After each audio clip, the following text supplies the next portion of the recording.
I'm Alicia. And I'm Liam.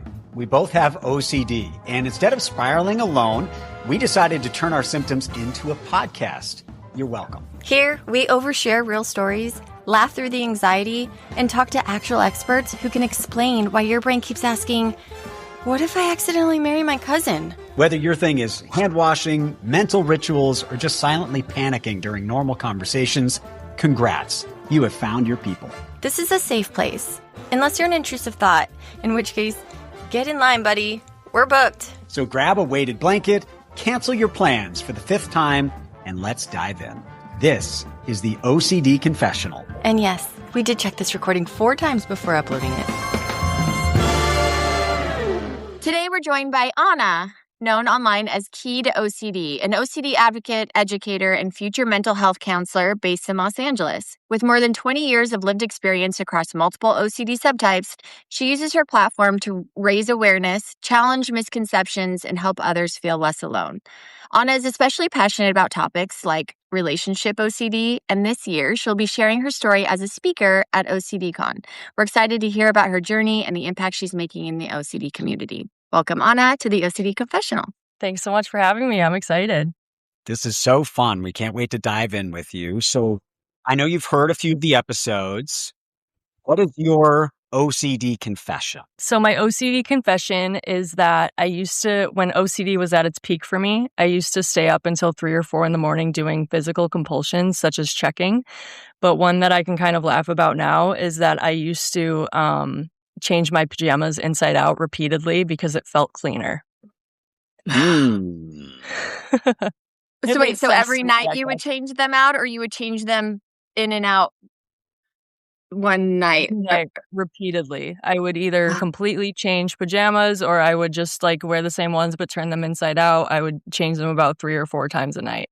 So your laundry bill must have been... Right? Well, it was weird because it kind of like reset every night. So it would be like either the next day, it would either be like, oh, it's a new day, it doesn't matter. Or it would be like, oh, I remember those ones aren't clean. So I have no idea how my brain came up with this. But what about the sheets? How did you deal with the sheets? Were those having to be constantly changed, or that was okay? No, totally fine. So it made perfect sense, in other words. Yep. Yeah, exactly. Yep. So we're going to dive into a few of your subtypes, and relationship was a big one for you. When did OCD first show up for you? So OCD first showed up with me when I was in 6th grade, I want to say. It was a lot of contamination OCD. So it was a lot of, like washing my hands until they bled, a lot of checking, like I was just saying, checking the stove, checking the door, stuff like that. And then eventually, I experienced other subtypes like harm OCD, sexual orientation, but relationship OCD has been the one that's stuck the longest. I've had it for about 12 years. So yeah. This shows up in 6th grade. Yeah. And what do you make of it in that time? Are you diagnosed right away? Are you hiding it? How did that all unfold? Right. So I wasn't diagnosed until I was 15, which is 10th grade, I believe. I think, to be honest, I was just like suffering so much and my parents saw it, but I think I kind of accepted that this was how my mind worked. And so my parents put me in therapy and they were like, something's up. And at the time, I mean, I'm 32 now, so this was not really a known thing. Like nobody really talked about OCD. And then if they did, it was still, a lot of like about being clean and stuff. So I personally never suspected that I had OCD. I think it was just like probably an extreme anxiety disorder. But my parents put me in therapy and she pretty instantly was like, you have severe OCD. And for me, it kind of just made sense. Like I was glad that it was something, because it's just so extreme. And I was coming home from school every day, just so stressed out and constantly stuck in bed. And tired from changing your pajamas till 3 in the morning. Exactly. Poor thing. I miss those days because like I'm 32 now and like I'm exhausted just by getting a full 10 hours of sleep. Like I used to thrive in high school because I'd sleep for like 3 hours and be like, yep, let's play softball. Let's have a full day of school. Like it was great. Oh my gosh. So you get into therapy and as you say, right away you're diagnosed. Did you go into ERP right away? Did you end up on medication? What was your journey with that? Right. So, no to both. So I realized that looking back now that I know a lot about OCD and like how to treat it, that a lot of my therapy unfortunately involved um the bad kind of talk therapy, which is like Oh, I'm getting sorry. reassurance and you know, but that's okay. Like it's something that I'm very thankful for my therapist. Obviously, she's the one that diagnosed me. And then in regards to medication, I did not turn to medication right away. Um Not really sure why. I think it was just I'm betting that my parent, because I was still a minor, and I'm betting my parents and I still kind of wanted to like just see if I could get through this on my own. Obviously, there's no shame in medication at all. I'm on medication right now. It's great. But just to kind of just get a glimpse of like how severe it really was and like what resources I really needed before I jumped into that. Yeah. I mean, I get it. I'm a mom. I don't want to put my kid directly on meds if I don't have to. You kind of Mm, wait Mhm. and exhaust all other options prior. But you said you're on medication now. What are yes. you taking? I'm taking Prozac. Okay. It's took me a very long time to find something that worked just because, as you guys know, there's a lot of things that have side effects. So, like, it might work, but I would be exhausted or, whatever. But this one's working really well, in addition to just having the tools that I share online about how to get through OCD is really helping me a lot. I love that. And so you get into this talk therapy. Now you know what you have. You're in the talk therapy, but we know that that doesn't work for OCD. So did you get worse? Where did you go from there? From Oh, 15 yeah. on, Oh, what yeah. happened? I got worse. I pretty much, like I said earlier, kept jumping themes. So I would kind of like, I guess, exhaust a theme and then jump to a new one, and then exhaust a theme and then jump to a new one. And then relationship OCD kind of moved into my mind in 2013 ish, which was when I was in my first relationship. Um, and from there, it makes perfect sense why I have relationship OCD, because I personally really value a relationship and I want to get married. So of course it's trying to ruin that for me. But Mm-hmm. like I said, that's been pretty much the longest subtype. But yes, it did get very intense during that first relationship. And when I was in college, I was seeing another counselor that truly did not understand OCD and kind of kept hinting at me that like maybe you guys should just break up type of thing. But like I knew, Oh no. even though I'm not trying to talk badly about counselors either, because I'm a future counselor No, and but I it know that highlights there's, how yeah, yeah, I mean they just don't know. yeah. Mhm. Um, but eventually I was ashamed to go to counseling because I was afraid to confront her and say like, "Hey, we're still together," like, and it was weird because I um I didn't know much about OCD really until 3 years ago when I started my page. But I like knew that we shouldn't break up. So did you know that that was OCD that was showing up for you? Or you just were like, oh, this is some other thing that I'm dealing with? You know, that's a good question because I think I knew it wasn't me. Hmm. If that makes sense. It just felt like a rain cloud above my head, and I'm like, "Why is this storm still happening?" type of Oh, thing. I man. knew I wanted to be with this person, so, like, why is this happening? And then when I did eventually give into the compulsion of breaking up with them because I felt that that's how I could get freedom, and, it's not what I wanted. But so you were diagnosed at the time though. Did you tell him that I have OCD even though you didn't connect the dots that relationship OCD was a thing? I think, I might have, to be honest. It wasn't I don't think, like you said, I don't think I really connected the dots, as silly as that sounds, just because people weren't talking about OCD as much, and I think I just thought I was depressed. Hmm. How is it showing up in the relationship? Give us some examples of some things that stood out. It was a lot of, just, like, overthinking literally everything I did, everything they did and said, and then just mostly questioning, should we be together or not, period. So like we would plan, like the following week would be Thanksgiving, and we would plan to see each other because we were in college and we were both we're in the same hometown. And my mind would be like, yeah, if you guys make it that far, and it's like it's literally a week away. You know what I mean? So it's Yeah. constantly the urge to break up, basically. Wow. Yeah. We talked a fair amount about my relationship OCD on here. Alicia's had some of this too. Mine tends to manifest more as a fear that my wife is going to leave me and that I'm not Okay. good enough for her. I know ROCD can work in both directions. It sounds like Yeah.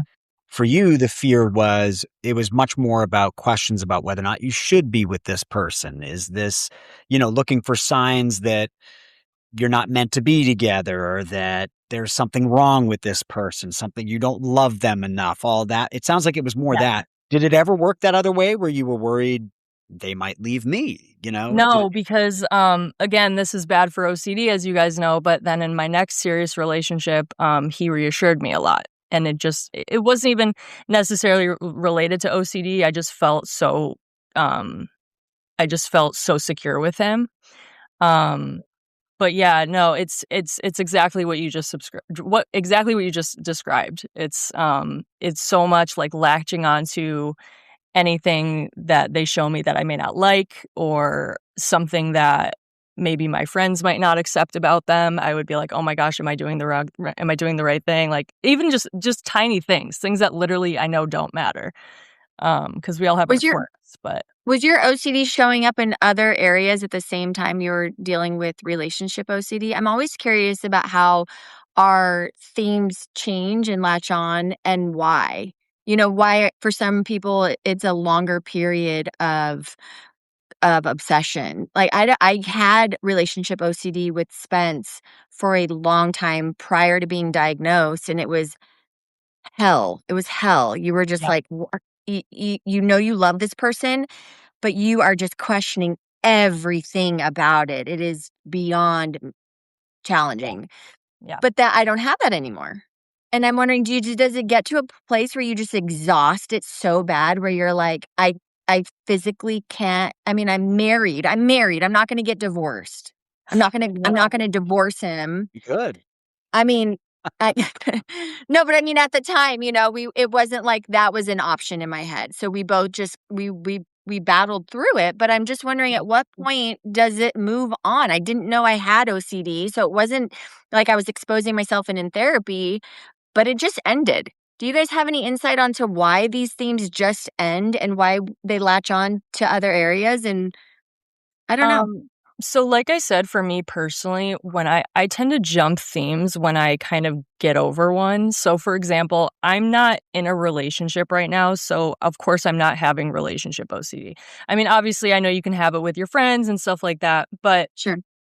I will say, I recently adopted a dog, and I have been having relationship OCD with him in regards to, which sounds funny because you think of romantic relationships, right? But just in regards to like, would he have a better life with someone else, and Am stuff I like doing that. So enough? Am I a yeah, good pet mom? Yeah, I can relate to that too. yeah. That one So it's instead of just interesting. It depends on the situation I'm in.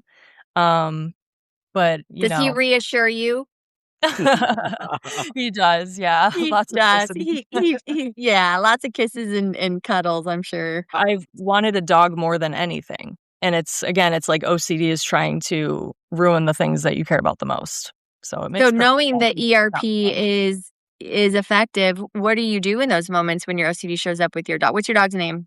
Queso. Queso. Okay.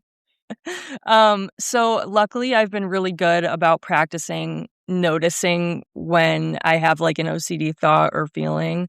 Um, for example, when I first got him, he had separation anxiety. And so that was really hard because that was when I had a lot of feelings or questions about like, would he be better in a different home where maybe someone doesn't go to work? Or would he be better with another dog? Stuff like that. So he, it was hard for me to leave him too because it would make me panic. that one's called ARF OCD. Is the Liam's been waiting to share that for a long time, by the way. Like, I kept trying to get that in there. Totally Oh worth my the God. wait. Totally worth the wait. Have you been able to, so you said you've had a few relationships where the ROCD really affected you, and now even with your dog. Have you been able to form a relationship where it's not as loud and been able to sustain it through ERP and knowing what you're going through, or is this still a battle for you? Yeah, so, I think both to an extent, like I said, like with all the tools that I share online and that I'm learning myself, am in grad school to become a counselor. I am able to recognize OCD more. And I know that, the more that you entertain it, the more you get sucked into it, and that's the more that you feel like you're trapped. So I think, for me, that's just the biggest thing is trying to tackle it before it tackles me, if Mm. that makes sense. And really just trying to utilize those tools because I have to be better about recognizing that, like, once I'm fully in its reins, that it's not me and I need to just kind of relax. And, it's hard, as you guys know, it's hard to not give into compulsions, and it's hard to, not confess and stuff like that. So I'd say yeah. it's a mix, like I'm still getting through things and, trying to just go with my values every day. What made you decide to start sharing publicly? Yeah, so to be honest, rock bottom for me was in that relationship in 2013. I was just like severely depressed and just felt so trapped. And like I said, I did unfortunately give into the compulsion of breaking up with him, and it was terrible. I was devastated. But Did at you the tell him why? What was your well, reasoning for ending that? yeah, I mean, I didn't tell him it was OCD because, again, I didn't really put the two pieces together, as silly as that might sound, but he knew. Like, every time we would FaceTime, because we were long distance, I would just be crying the whole time, basically. Yeah. Um, so he knew. He knew. Yeah, it's tough when your relationship starts to become about your relationship. I had many of those where it was a lot of tears. And I'm like, I don't know why I'm so like sad and questioning this so much. And is this Yeah, supposed to be enjoyable, or is this supposed to be right. a lesson because we're in our 20s and they're all like this, Yeah. It's It's tough. You're like, how much of this is supposed to be um hard? Yeah, no, exactly, and it's like it's so interesting too, because like, my last relationship, like, he was amazing, and, like, we're still good friends, and he was so good to me, but, like, you find a way to find these flaws and dwell on them, and then that makes you feel worse because you're like, "I know they're a good person." This is where my OCD gets tricky, where I think, okay, my OCD ended it with him, but was that supposed to happen? Oh, Or yeah. right? Like, now you add another layer of, had I known I had OCD, maybe he was the one. Maybe I should have stayed with him. But no, it was supposed to happen the way it did. And then you go down this spiral of like, is that magical thinking? Yep. That is the story of my life, like, very much I get nervous about making decisions, and it's not little decisions like what am I gonna have for dinner, but it's big ones like, where am I gonna go to college, and like who am I gonna spend the rest of my life with, type of thing that feels very heavy for me. And so, yes, I feel that way all Same. the time of like, what if It's they're like, the one and I break up with them? yeah, it's like our minds don't have a stopping point. It's like Mhm. we look so far into the future that it can be a blessing and sometimes. But most of the time, it's like our thoughts can go so far, so fast, and so deep that sometimes I'm like, I is this like, are we just cursed people that can, like, see too much? Are we just, like, these, like, like, we're good people, but I also sometimes am like, maybe I'm maybe I'm not. Maybe our brains are cursed and we're Oh Alicia my is gosh, I wondering mean, I yeah. she is wondering if she is a seer. The old, Viking tradition of being a seer. She can, like, see into the future. I Alicia has had a thing for a while where she feels like she might be psychic, and I was like, "No, that's just OCD." Honestly. Because like That'd be a good 5 out of 10 times, 50% of the time I would be right with my predictions, but really it was like my hypervigilance trying to protect me from scenarios. So I would guess what would happen. And then half the time I was right. And I was like, see, I'm a psychic. And the That'd be a other good half, dream show. you just It's like disregarded. that's a Raven I with had business OCD. cards made. I'm like, let me read your palm, you know? We'll be right back. But first, a message from our sponsor. The same distressing, unwanted thoughts keep playing over and over in your mind. The same rituals keep eating up your time, holding you back from enjoying your life. You've tried talk therapy before and spent session after session diving into those thoughts, trying to understand them, trying to fix them, but somehow they just get worse. And the shame piles on because you think, why isn't this working? What's wrong with me? If this sounds familiar, here's what you need to know. You're not the problem. You're experiencing something that a lot of people with OCD experience. Getting your life back is possible because OCD is highly treatable. It just requires a completely different approach than other mental health conditions.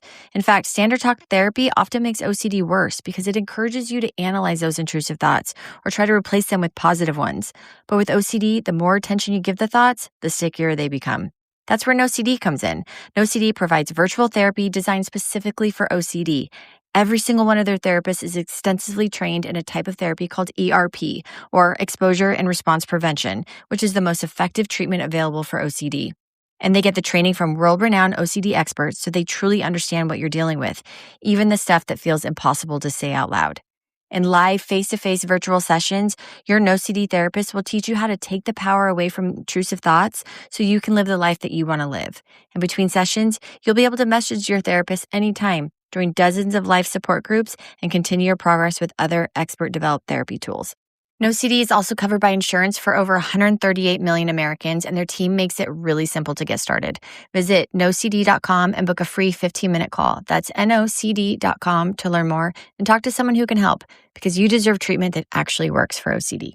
Well, Anna, I did want to ask, with the relationship OCD stuff, you're talking about how you're trying to get better at recognizing, okay, that's an intrusive thought. That's my OCD talking to me. Mhm. Do you struggle with distinguishing between those two at times? Because I think Absolutely. that's kind of like the final battle of OCD, is building that trust back in yourself that you can identify the difference between this is a valid fear and I should actually attend to this versus this is my OCD talking and I need to just let it be. How are you doing with that?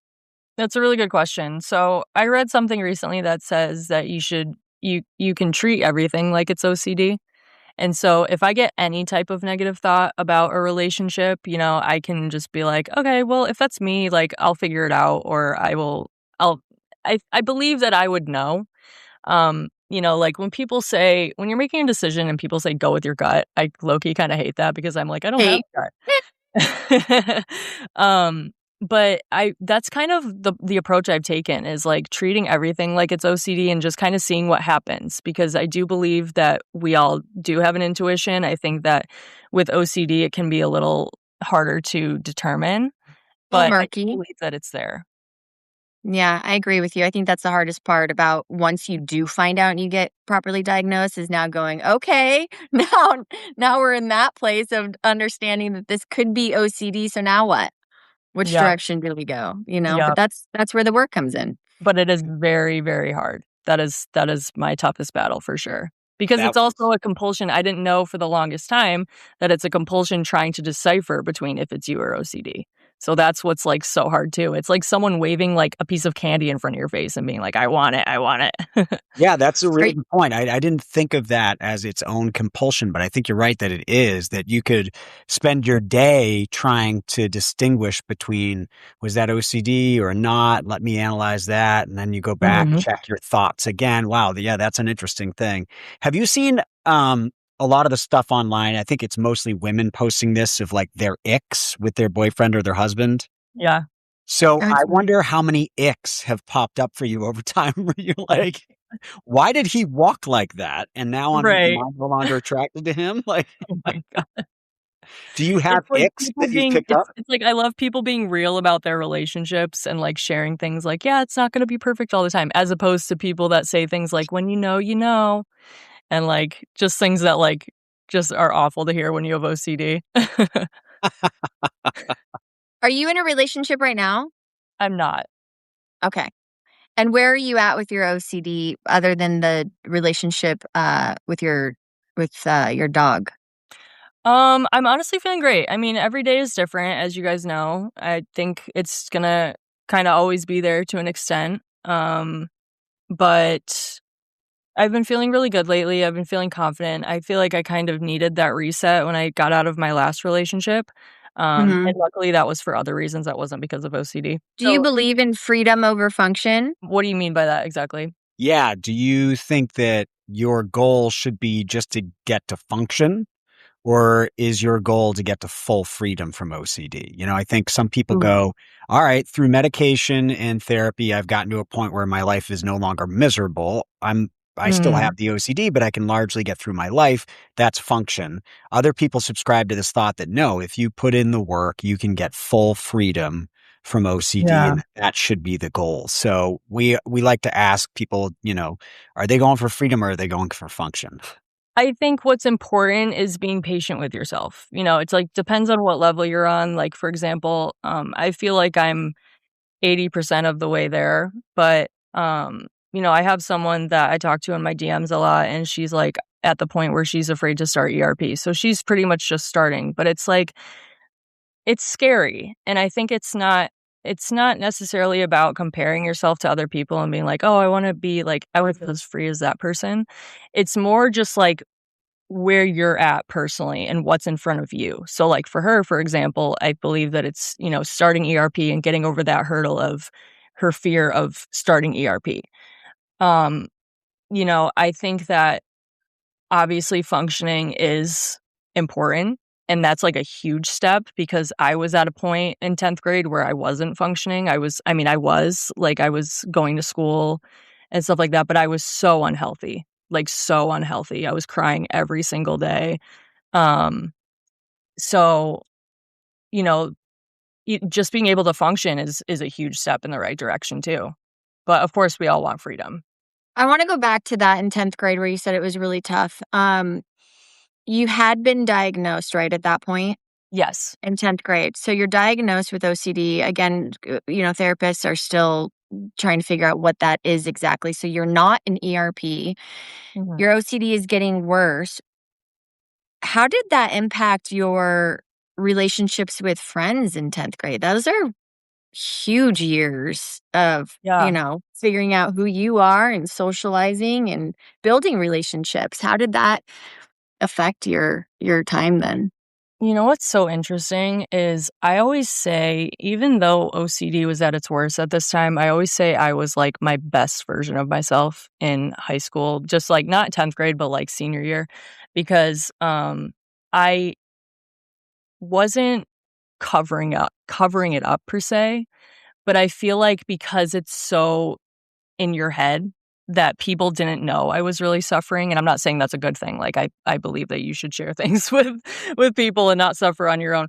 But I, at school it really didn't affect me. And if it did, I kind of did do You were my own. masking it? Yeah, and I kinda did do my own ERP without knowing it and just being like, "Hey, I'm at school, I'm too busy for this right now, talk to you later." Um, so but it really was significant at home. Like I said, between 10 PM and 4 AM every night. That's when, to this day, when my mind slows down or when life's a little slow, like if I have a week off from work, that's when OCD likes to come in the most and be like, "I'm back." Oh, wow. Mhm. Yeah. And is it showing up for you still in some of the other themes? I know you say relationship OCD has really been your main theme for a while, but do you still struggle with the contamination stuff or is it showing up for you in other ways? So it's interesting because I've been in situations recently where I'm like, "Oh my god, my contamination OCD would hate this." Mm. Thank God I don't have that anymore. Like, just, like, staying in a hotel room, like, I still don't like it, but, I am But you not. do it. You're doing it. Yeah, You're improved. Yeah. yeah, That's huge. Do you bring yeah, the yeah. black And light? Oh gosh. I almost bought one of those and I was like, there's no way I'll sleep. You know what? Last night, you guys, so we've been seeing spiders in this house. I'll catch you up really quick. We're in a temporary housing, not temporary housing, that sounds bad. Where it sounds like I said sober living for some reason. Anyway, we're in a house You're by the halfway beach and yeah, we're in a halfway house. The kids don't know it. I have to tell them soon that anyway. Delete all that, Liam. Liam, no. Okay. So what am I trying to say here, you guys? My OCD kicked in last night because there have been spiders and I was convinced that they were going to crawl in my mouth. I didn't sleep at all last night. Well, because Spencer woke up with one on his face and I hate spiders anyway. And I've just been seeing them anywhere. So my brain convinced me that I was going to get attacked by them and they were going to lay eggs in my mouth. And I was like, is this OCD or is this just normal? This is a normal fear because I've been seeing the spiders. Nobody wants spiders in their mouth. And I couldn't then get out of this loop of like, is this my OCD right now? Go to bed. It's fine. Listen, if a spider comes or crawls on my face, I'm going to be asleep. I'm not going to know, but I sleep with my mouth open. So I was in the bed and I took the sheet and I covered and I slept so hot. I was like sweating. That's awful. Oh my gosh. Is that OCD? Wait, is that OCD, you guys? I would say so. It seems along those lines with like arachnophobia as part of it. You know what your exposure is going to have to be? Sleep outside the covers? No. Or let an egg lay eggs, let a spider lay. No, I'm not eating a spider. That's a pretty intense exposure. I was gonna say sleeping with your Can face. you imagine? No, you guys, it was awful. I switched beds multiple times. Oh no. I went in my kids' room and then I went back to my bed, but I was like, if I lay here, this is where the spiders were. I'm going to go back to the other room. Oh gosh. And that's the stuff that the OCD is like a hidden compulsion, right? And I would have never in a million years thought that was OCD. I would have just thought I was paranoid. But Oh, I know, and that's how it's so sneaky, right? Like, I think when you have OCD, you worry overall about, like, losing control, and so, for yeah, example, I don't drink, and I wouldn't be surprised if that's why, I don't but either. I used to be terrified of sleepwalking and, like, doing something while I sleepwalk that I either don't remember or don't have control over, and, Yeah. and, so I used to put things in front of my door, in front of my bedroom door, so I knew if I would get out. Liam, does this resonate with you? I have done that so many times. I saw a story when I was maybe 14 or 15. You can look up this story.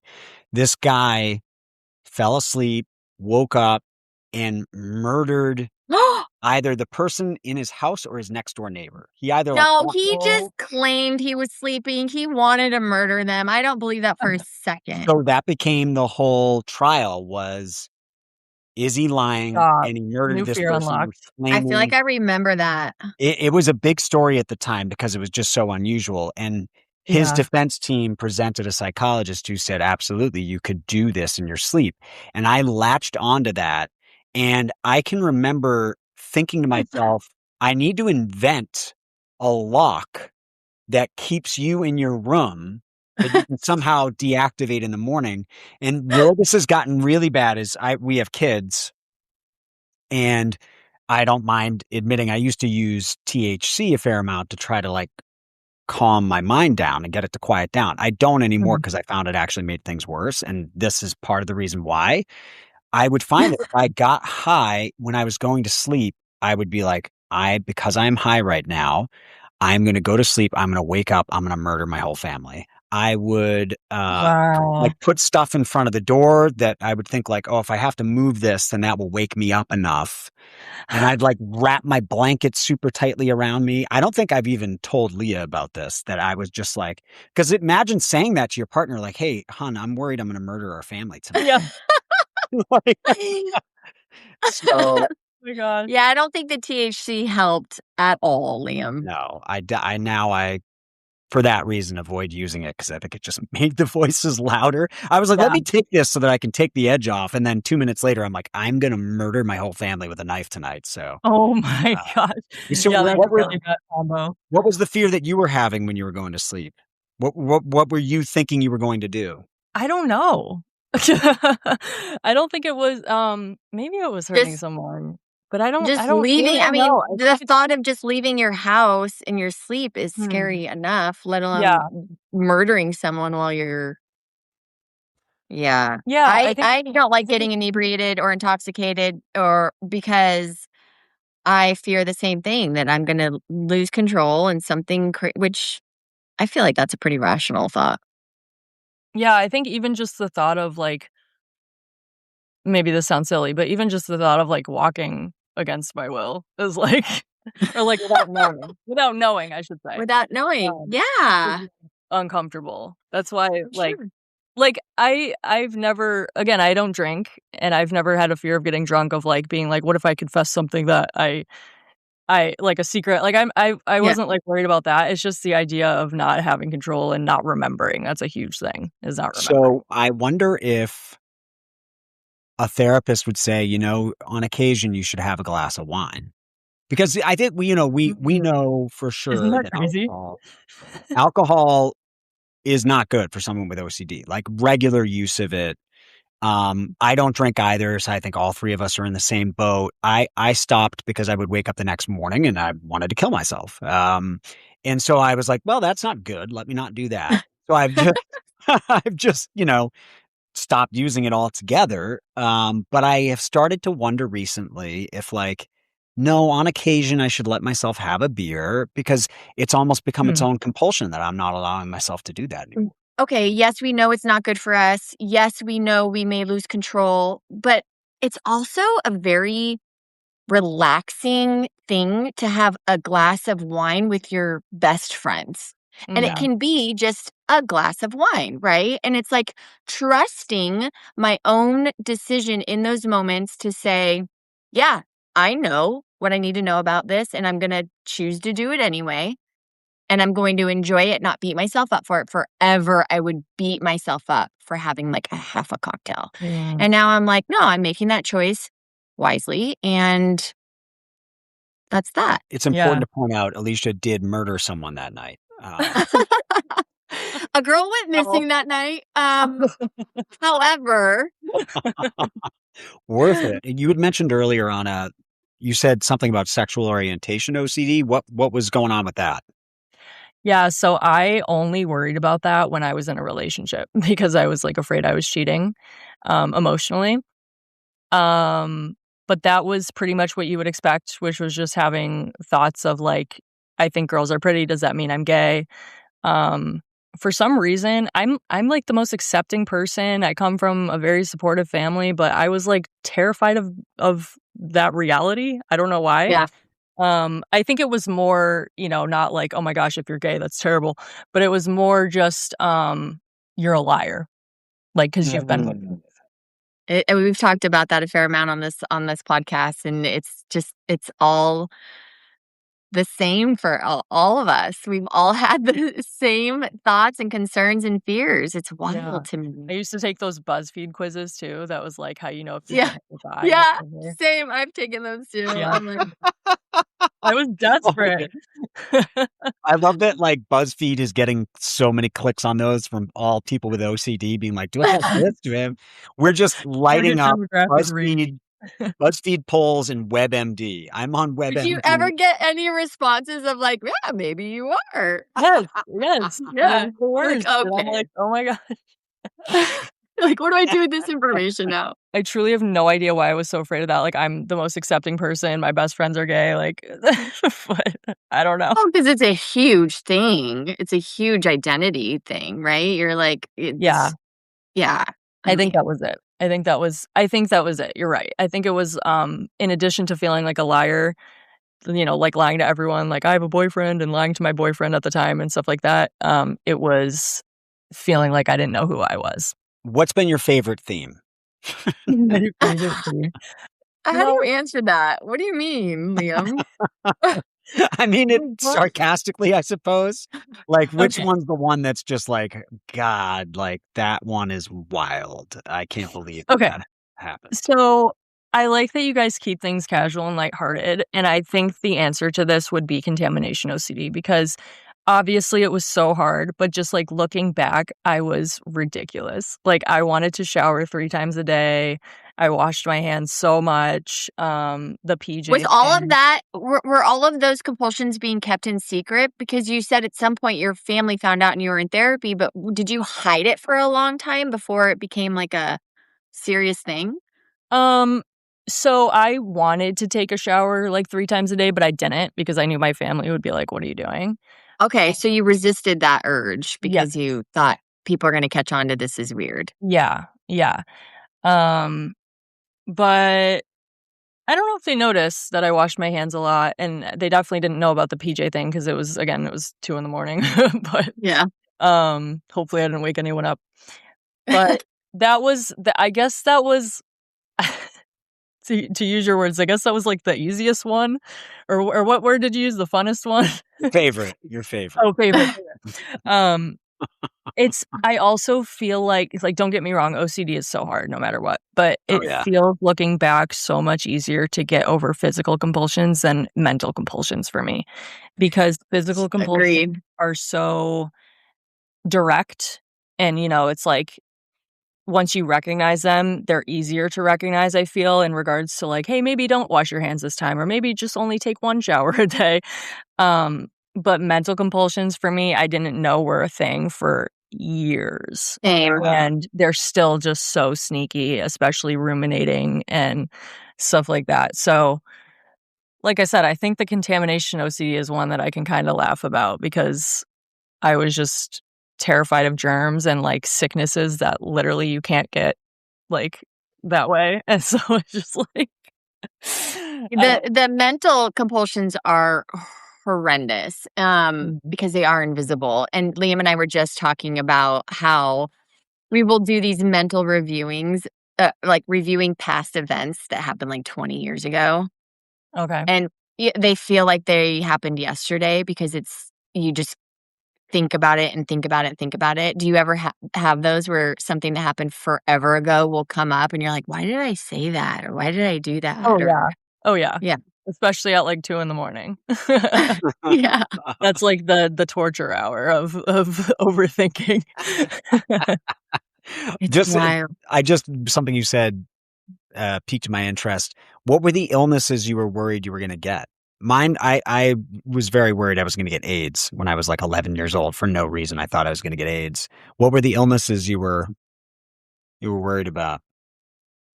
I was convinced, this is so embarrassing, but I was convinced that you could get pregnant by having dirty hands.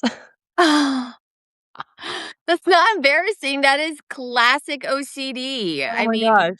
like, I was so afraid of being a teen mom. Remember we interviewed, I believe it was, I think it was Nathaniel Van Kirk, Alicia.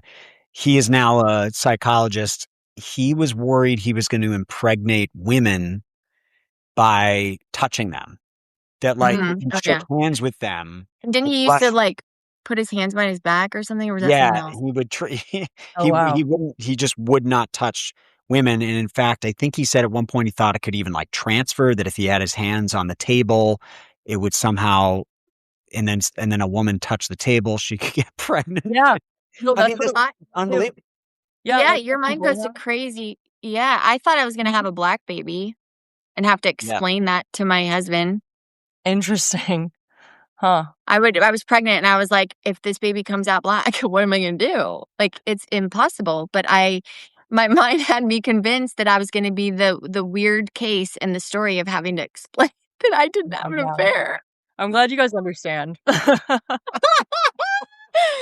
We are such weirdos. It's incredible that there's more people out there like me. I just really had no idea. Oh, But 1,000%. 1,000%. But yeah, that was And something that I never really you're gonna be at the conference, right? Yes, Are you guys you're too? yeah, you're speaking. Yeah. Liam's keynote speakers, yeah, with his wife, Leah. So what day are you speaking? July 10th. I'm speaking with 4 other people, and we're talking about like why advocacy is so important. Why is advocacy so important? It's so important because OCD is just so debilitating and it's so lonely. And honestly, I've had it for 20 years.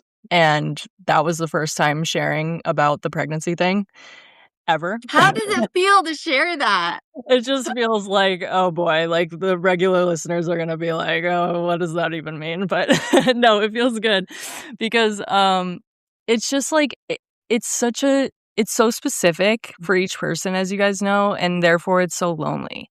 And advocacy is important because I truly believe it saves lives. And it's just, I think it's so amazing that there's this big community on Instagram that just shares like their OCD stories and tips and tricks and stuff like that, because I never knew that was a thing. And then when I discovered it, I was like, oh, I can do this, and I should. Like, I feel like, honestly, I'm not saying this for everybody, but just for me personally, I feel like because I've survived this, it's almost like my duty to help others. And that's why I want to become a counselor. Yeah, that's really cool. I know Alicia and I feel the same way.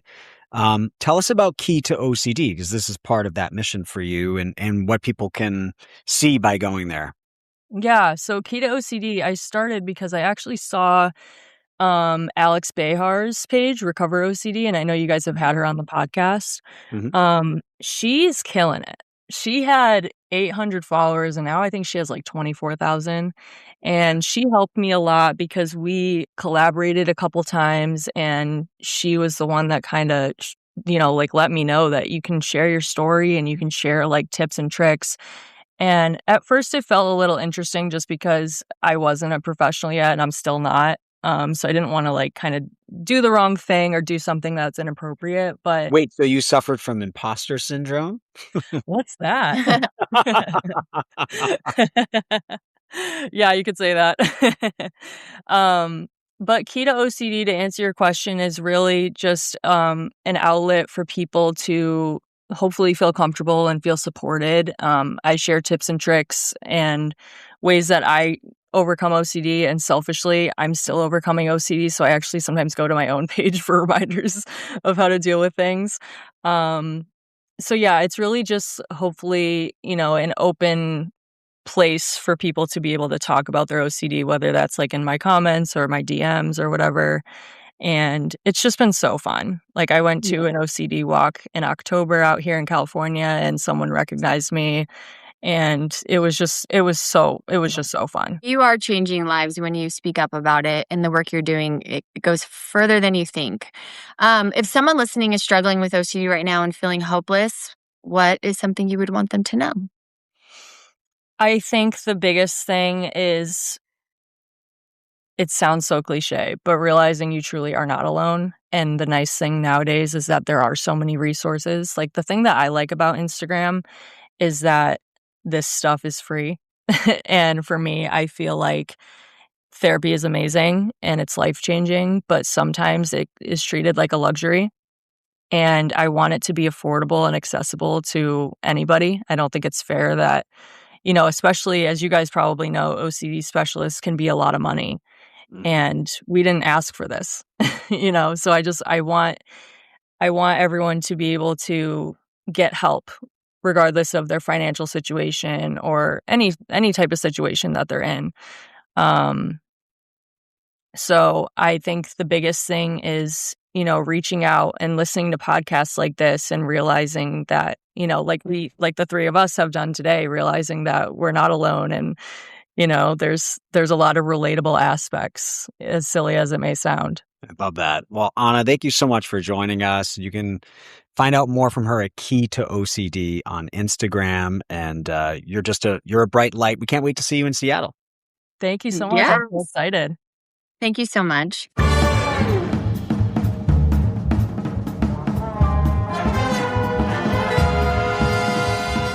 your OCD show up for you last night? Is there anything you can share with our listeners?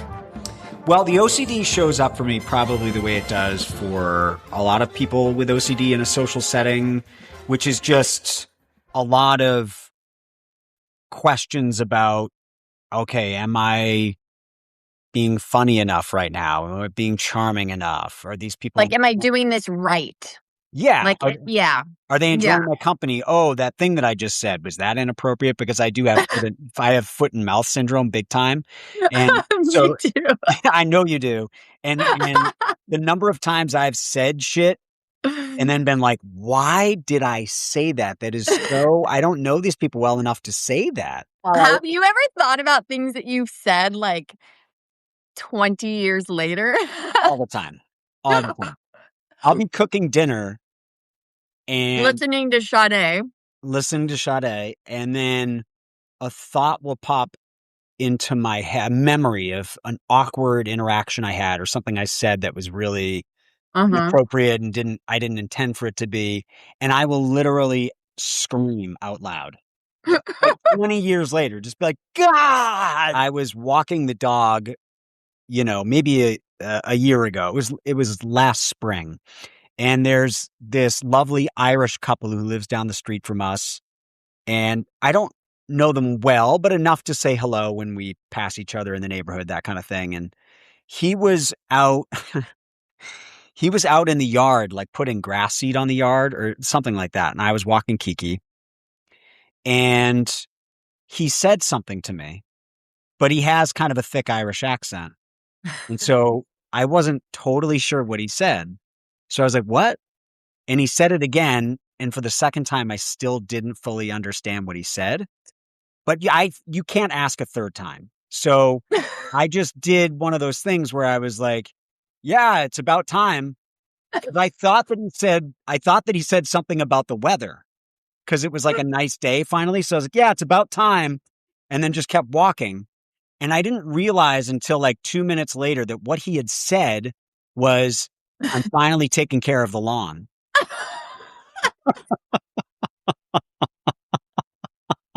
No. And so what I had said to him was, it's about time. Did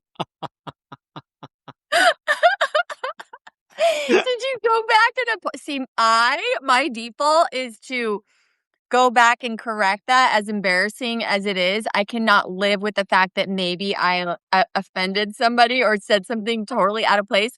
So I would go back and be like, I'm sorry, what did you say? Because I feel like I maybe responded to the wrong thing. No, I just kept going. It was too awkward.